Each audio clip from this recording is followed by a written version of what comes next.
So you want to help protect sea turtles here in Florida. That's awesome. So here's some things that you need to keep in mind. Because starting in May, you may find sea turtles nesting on our beaches. The number one thing to do is stay away. I know it's tempting to go up to a turtle, take lots of pictures, post on your Instagram. However, sea turtles need their privacy.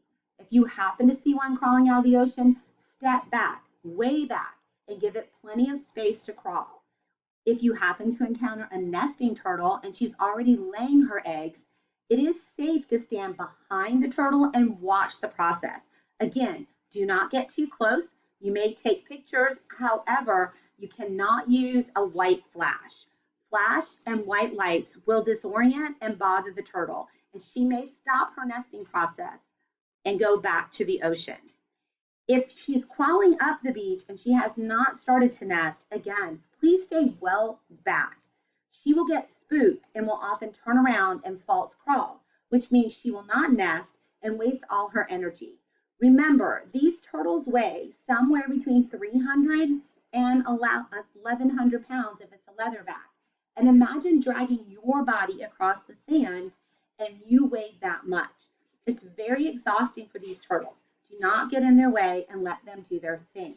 If you happen to encounter a hatchling as it's making its way to the ocean, if it seems healthy and is heading straight to the ocean, do not touch it. Leave it alone and let it make its way.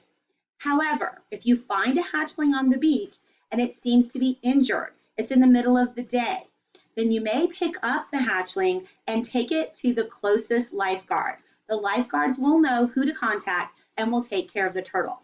At no time should you ever take a baby sea turtle back to your house. Please also never ever put a baby sea turtle in water. You need to just, if you're on the beach, you can hold it in your hand. If you have a cloth, you can dampen that and put the sea turtle on top. It should not be really, really wet. But again, try not to touch a turtle. Leave it alone and let it do its thing. Other ways you can help protect turtles: if you live near the coastline or you spend time at the coastline during nesting season, remember to keep your lights off in your hotel or condo or home.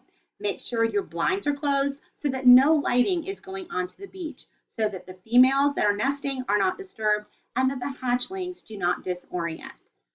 Remember that plastics are a huge problem for turtles, both on the beach when they're trying to nest, along with floating in the ocean. Avoid purchasing items in plastic.